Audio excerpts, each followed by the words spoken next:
Participate చేస్తున్నారు BRS నాయకులు నిఖిల్ రావు గారు అండ్ అలాగే బీజేపీ నాయకులు వెంకటరెడ్డి గారు జాయిన్ అయ్యారు. కాసేపట్లో కాంగ్రెస్ నాయకులు నుమాన్ గారు కూడా మనతో జాయిన్ అవుతారు. సో ముందుగా బీజేపీ నాయకులతో మాట్లాడదాం. వెంకటరెడ్డి గారు నమస్కారం.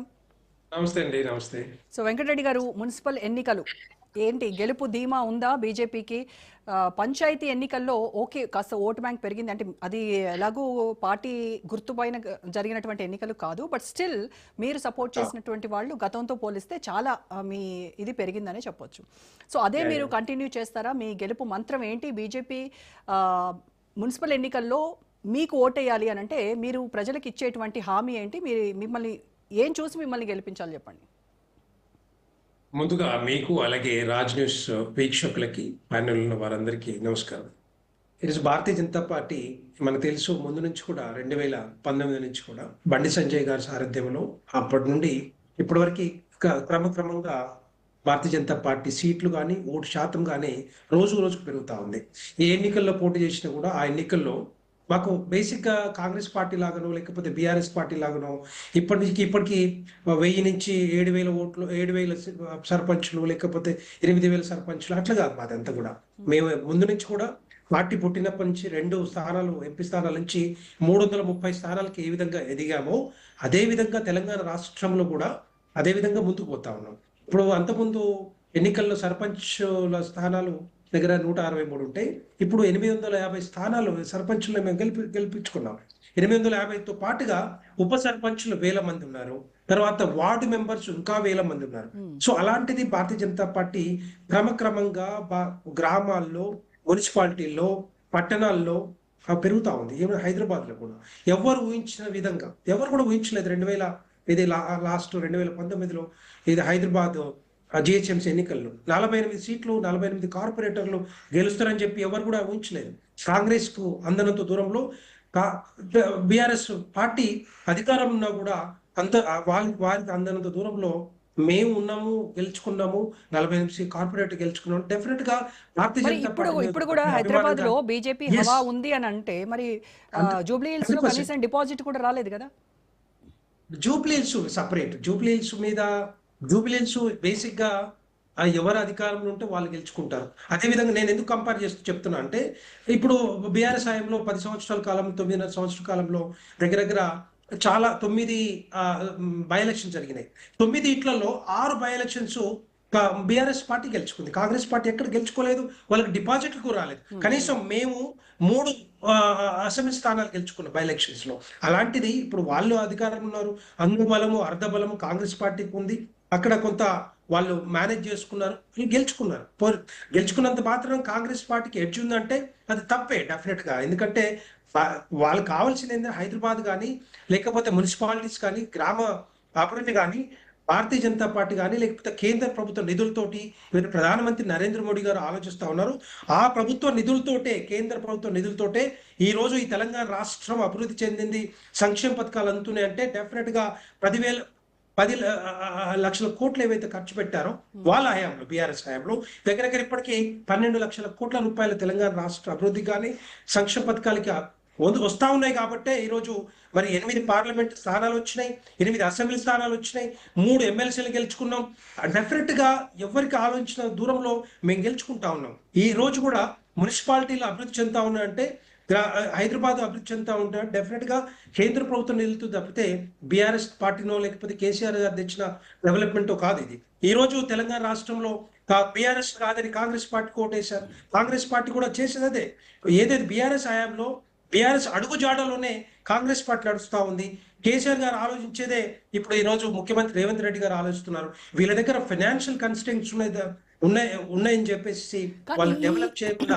వెంకటరెడ్డి గారు ఈ ఎలక్షన్స్ లో ఇటు బీఆర్ఎస్ కావచ్చు, ఇటు కాంగ్రెస్ కావచ్చు, ఒక ఎజెండా ఉంది.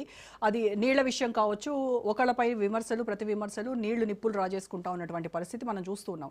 కానీ మరి ఈ విషయాల్లో ఎక్కడ ఈ ఇష్యూస్ లో కనీసం తలగాదు కదా, గోరు కూడా పెట్టకుండా బీజేపీ సైలెంట్ గా ఉంటుంది. అంటే ఎక్కడ మాట్లాడారండి? పీపీటీ అసెంబ్లీలో సీఎం రేవంత్ ఇస్తూ ఉంటే మీ ఎమ్మెల్యేలు నిద్రపోయారు. నిద్రపోవడం ఆ రోజు కాదు.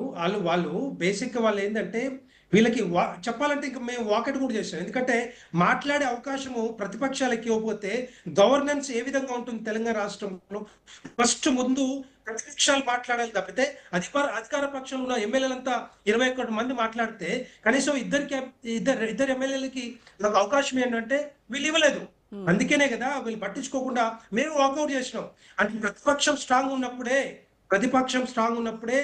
అభివృద్ధి జరుగుతాయి, సంక్షేమ పథకాలు జరుగుతాయి. కానీ అక్కడ ప్రతిపక్షాలకు ఇవ్వరు, అటు పిఆర్ఎస్ పార్టీకి ఇవ్వరు, ఇటు బీజేపీ పార్టీకి ఇవ్వరు. ఎంఐఎం పార్టీ మాత్రం మాట్లాడతారు, లేకపోతే సిపిఐ ఎమ్మెల్యే ఒక్కరున్నా కూడా మాట్లాడతారు, వాళ్ళకి అవకాశం ఇస్తారు. ఎందుకు అంటే వాళ్ళకి అనుబంధంగా వాళ్ళు పనిచేస్తున్నారు, వాళ్ళకి సపోర్ట్ ఉంది కాబట్టి. నేనేమంటున్నా, ప్రతిపక్షాలకు కూడా ఇవ్వాలి. అందుకే కదా మేము అడిగేది. ఈ రోజు డెఫినెట్ గా ఈ రెండు పార్టీలు కూడా, బీఆర్ఎస్ కానీ లేకపోతే కాంగ్రెస్ పార్టీ కానీ, మనకు ట్యాగ్ లైన్ ఉంది, తెలంగాణ రాష్ట్రం ఎందుకు తెచ్చుకున్నాం? నీళ్లు, నిధులు, ఉద్యోగాల కోసం తెచ్చుకుంటే ఇక్కడ ఎక్కడైనా జరిగిందా? నీళ్లు వచ్చినాయా?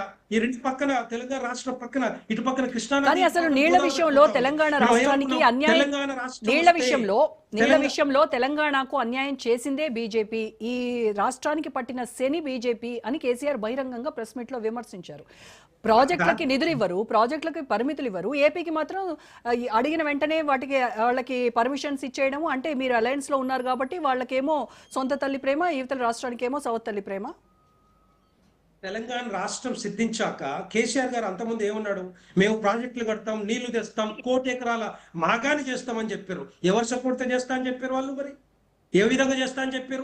పక్కన కృష్ణానది పోతా ఉంటే జూరాల ప్రాజెక్టు కట్టాల్సింది, దాన్ని తీసుకుపోయి ఎక్కువ ఖర్చుతోటి, ఎక్కువ లిఫ్ట్లు పెట్టి, ఎక్కువ మోటార్లు పెట్టి, ఎక్కువ ఎస్టిమేషన్ తోటి దగ్గర 80,000 కోట్ల రూపాయలతోటి మొదలు పెడితే ఇక్కడ డిస్ట్రిబ్యూటర్ కెనాల్స్ ఇవ్వలేదు, కనీసం దాన్ని కంప్లీట్ కూడా చేయలేదు. వాళ్ళు 90% అంటారు కదా, 30% కంప్లీట్ చేసి మొత్తం కాంట్రాక్టర్లకి ఆ డబ్బంతా కూడా వాళ్ళ కొల్లగొట్టే విధంగా, కాంట్రాక్టర్ల దగ్గర నుంచి ఫీల్డ్లు గుంజుకునే విధంగా దాన్ని మార్చి తప్పితే, ఇదే జూరాలను కట్టుంటే ఈ రోజు మనం వచ్చిన నీళ్ళని కూడా ఒడిచిపెట్టుకునే వాళ్ళం కదా. అదే జూరాల ప్రాజెక్ట్ కట్టుంటే డెఫినెట్ గా దగ్గర 5.5 లక్షల ఎకరాలకి నీళ్లు వచ్చేవి. కానీ పాలమూరు రంగారెడ్డి కిందికి తీసుకుపోయిన తర్వాత ఒక్క చుక్క నీళ్లు రాలేదంటే డెఫినెట్ గా మొదటి శని కేసీఆర్ గారు, బీఆర్ఎస్ ప్రభుత్వము. రెండోది అది కాకుండా దాన్ని పట్టించుకోకుండా, కృష్ణానది మీద ప్రాజెక్టులు కట్టకుండా పోయి కాళేశ్వరం మీద, అది మేడిగడ్డ మీద కాళేశ్వరం కట్టి అది ఏమవుతుంది? ఈ రోజు దానికి పనికి రాకుండా పోయి దగ్గర 94,000 కోట్ల రూపాయలు ఖర్చు పెట్టి ఈ రోజు దాన్ని ఉపయోగించుకుంటాం అంటే ఉపయోగించుకోవట్లేదు.